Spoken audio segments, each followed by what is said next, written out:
Papa Isaac. Merci beaucoup pour joyeux anniversaire. C'est mon jour. Mais na pesi bino mbote na balandi nyonso ya Lyrics Gospel MTV.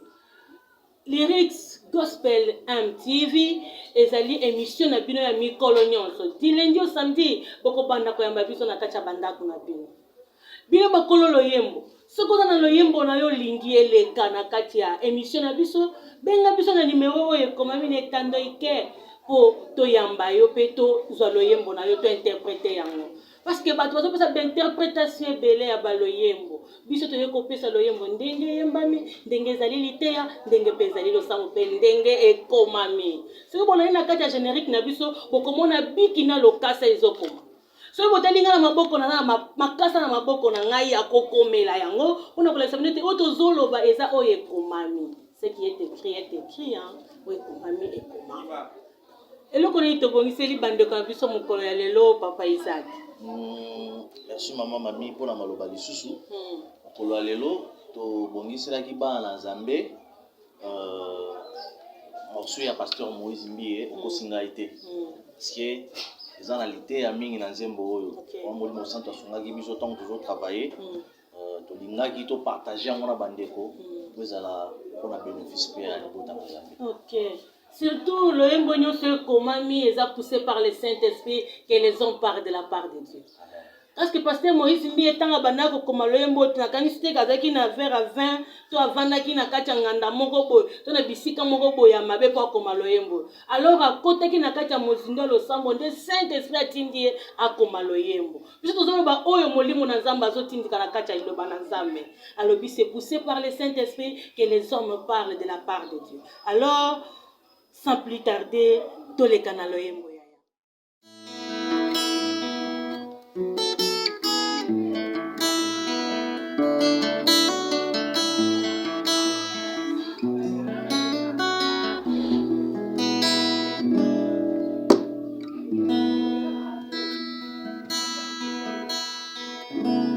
Nini kukabolangai na bolingo. Meki butu na moi esimbi na ngote nalandaki zela ya bomboi Yesu afuti ngai kosa ya koyembela yawe ezosilaka kate nazali awa kuna moni loboko Nzambe ya elonga alaka kya kokisi na tatola kosi na yuda yosaleli ngai okosi ngai te yosaleli ngai yawe okosi ngai te yosaleli ngai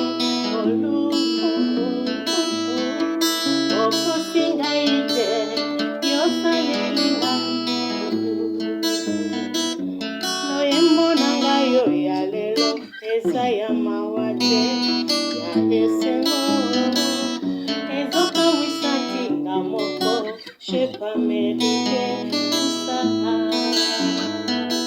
nanaleki battant difficile c'était pas facile je persévère opesaki ngai pilaka te nazwaki kimia basanza bambula eleka nazelaki yango neti ya bakuto lelo nalamuki na tongo mpo nalobano merci okosi ngai te yosaleli ngai okosi ngai te yosaleli ngai yawe okosi ngai te yosaleli ngai okosi ngai te yosaleli ngai nganalinga na Jesu namela ta poison natika mokili oyo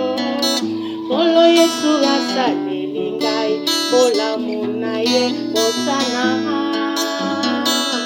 Dana chola maki na famille Tina ba ami Men ba ekoni Kolo Yesu asaleli ngai Bola munaye Osana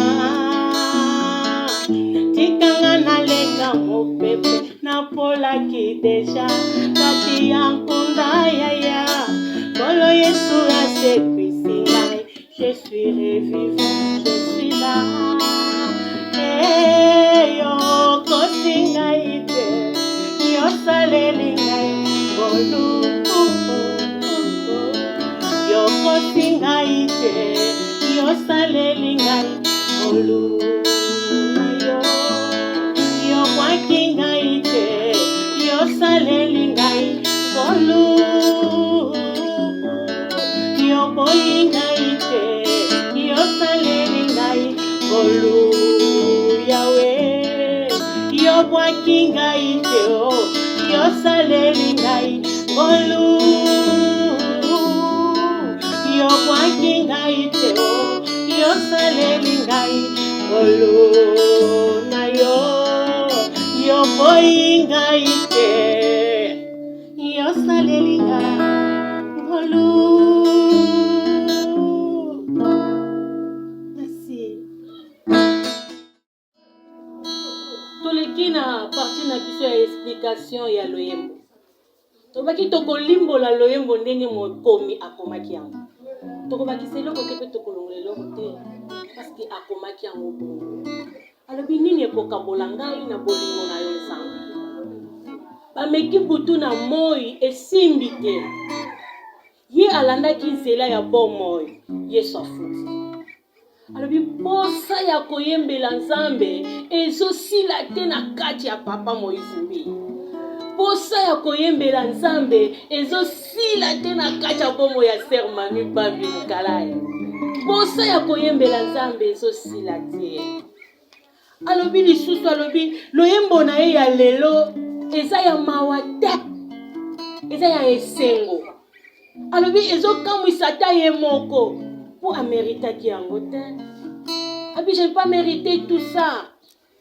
Abi alikaki ba temps difficile. Ce n'était pas facile. Mais il a persévéré. Abi po apesaki bilaka yachaki elikia. Abi avandaki azozela bilaka lokola baku. Alobi alamuki na tongo ya mokolo yango apesi nzambe merci parce que bilaka ekokisamaki. Balobi lisusu ke alingaki asuscite likolo bapasi amelaka poison atika mokili oyo. Alobi kolo Yesu asali ye bolamu na ye agangi ozana. Alobi ozana okolo asali ye bolamu. Alobi lisusu alobi acholamaki na famille na ba ami même bato bayebi ye te acholamaki na bango. Acholamaki na ba ami même na bato bayebi papa Moïse mbi te bacholaki ye. Mais atikaki nzambe te. Alobi botika ya leka mupepe asi akomaki kopola na kati ya kunda. Kolo Yesu asekwisi ye aza revivant asekwi aza wana. Alobi je suis là. C'est ça l'explication de ça. Son bien-aimé dans le Seigneur. Tobakisa te kolongola te explication yango wana. Tolongola biso loko te. Tobiso kake mokomi akomaki bongo. Yango yokaki na kati ya nyonso toloba toboyi polémique. Biso tozoloba loyembo ndenge ekomaki. Yo moto olingi oyemba loyembo. Kota na chaîne na biso. Soit texte ya nzembo. Tanga yango. Yemba ngo ndenge ekomami. Bien-aimé, yana banzembo oyo bakompozaka bacouplet. Yana banzembo mosusu mokomi ndenge ayembi yango komi yango yemba yango kaka bongo. Ndembongo, lyrique, gospel, MTV et kotalisa lunete yemba ndenge mokomi ayembi. C'est ça l'explication de la chanson. Alors, sans plus tarder, nakolekisa boye te pona lobaki loyembo ezali te ya loyembo eza losambo. Papa Isaac. Tikanga na banda tibongo yo clôturer ya ya. Balobi loyembo ezali te ya otuninga ngapi Biblia mina ocho yemba. Onga na yembi. Balobi nini ekokabola nga na bolingo na Nzambe? Nini ekokabola ngai na bolingo na Nkolo? Yaya. Nini ekokabola na bolingo na Tata Nzambe? Nake na musika na otno bolingo Nzambe. Muto ndimi kotika lola. Jean 3:16. Atiki likolo. Akiti na se. Aye kotali so bolingo solo. Akufeli yo. Yo to meritaki na yo te. Babengo ata chrétien. Mais le loyo, tokomi naza chrétien parce que Yesu akufaki bolingo. L'amour. Bolingo eza mobeko monene oyo Yesu atikelaki biso. Bien aimé, olingo kota lola, bolingo nde. Abi nini ekokabola ngai na bolingo na Yesu? Bameki butu na moi. Bien aimé, bakoki komeka yo. Bakoki kobundisa yo. Bakoki kochola yo. Bakoki kokritike yo. Ekabola na Yesu yo ndimela te. Ekabola na Yesu yo yamba te. Ekabola na Yesu yo ndimela te oyo yo landa. Bini mosi olandi ye mikolo ebele. Osi umeli. Ni ekabola na Yesu coronavirus. Te. Zonga na kati ya chambre no bondela Nzambe. Ni ekabola na Yesu kozanga libala. Te. Libala Yesu ntapesaka ngoko bati mwasi nso na mobali na ye na mwasi na ye. Nini kokabolo na Yesu maladie alobi je terre la maladie au milieu de vous. Akolongo la maladie na kati na yo. Nini kokabola na Yesu. Nini kokabola na Yesu bacholi yo balobi oyebi no yo kote ya te. Balobi oyebi koyemba te. Balobi oyebi kosala. Yesu kuti yemo ko alobi éloigne de moi les bruits des cantiques car je n'écoute pas les sons de ta musique. Toi tu connais tout. Tika ya yebi na ye. Aweni si yebi sika na musala. Balobi balongolo yo yebi te. Problème eza asala na ye. Mais yo zela lokola bako. Bilaka na Nzambe kokokisama. Promesse Nzambe kokokisama. Yene meto pona kilo yembo artiste du Saint-Esprit. Toponi lo yembo bien aimé. Le leza pas anniversaire na ngai. Nini koka bolanga na bolingo na Yesu.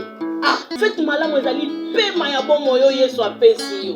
Bien aimé na ane sengo makasi le 2 août ya lelo. Le 25 août ba opérer ngai. Le 2 août anniversaire na ngai. Bien aimé, bomo yo Nzamba zongisela ngai eza fête ya munene na ana ngona osepela. Alors yo to fête lelo. Fête na ngelongo. Kumisa Nzambe. Le bakolo na pesi yo merci pour na paix mon pesi ngai. Atana lete, atana medite, atana latite, atana zuite, mais pema o Yesu apesi ngai. Eza cadeau anniversaire à monene. Alors, papa, nako kata boete, bakisa mwa muke, eza exhortation. Tu vas être au côté de ezalité ya monene. Pas négliger mon papa Isaac.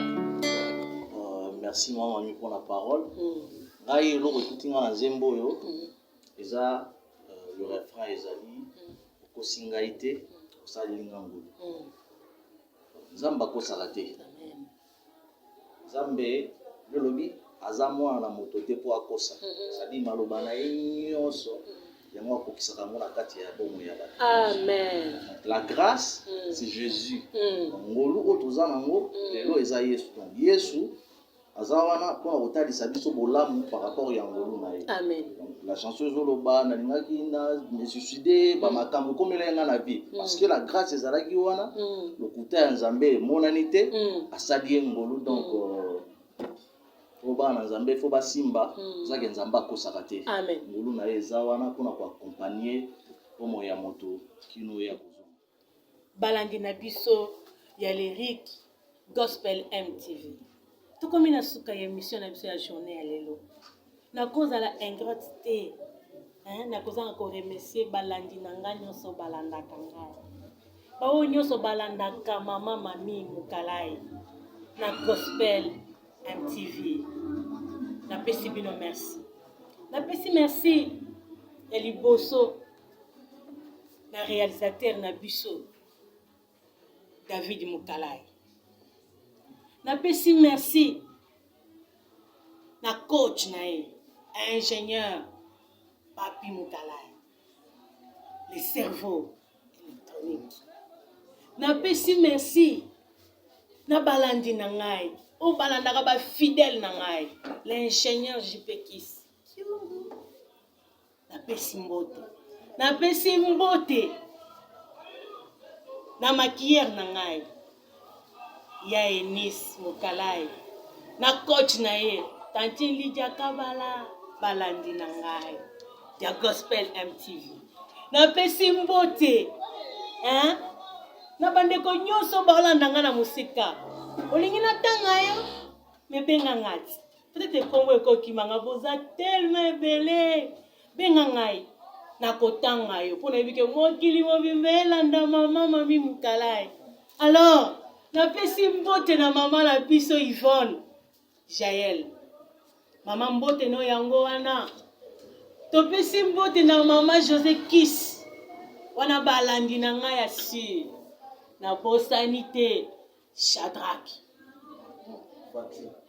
Fati Beton napesi mbote na Ardola Chicks baby joyeux anniversaire na Yvonne mama na bango napesi mbote na pasteur David Chitenge napesi mbote na bandeko nyonso baza teleme be napesi ka famille Chitenge famille Ngoy bango nyonso napesi bango mbote oza famille nini benga ngati nakobenga obenga na yebiki yo obenga ngai mpona pesa mbote oyo eza lipamboli mobimba papa na biso Ngoy Musoko lobi pesa bonjour tango koti na biso pie bonjour alors nga na pie bino pa mbote na ngai esengo ya joyeux anniversaire na nga napesi mbote na conseiller na nga spirituel ya butumo mama Banza Ilunga Dolphine yazalaka pene mpona kokoche bambi oke musika tona obanga na ngati na yebiki bacoach baseba bisoko moni mwana soso ovimba seke na nsima na ye mama na ye azali. Alors napesi mbote na balandi na ngai nyonso boza teleme ebele bandeko soki nayebi nakende ti nakosilisa. Alors je vous fais un gros bisou na balandi nyonso ya Gospel MTV Lyrics. Alors mbala nsima tomonani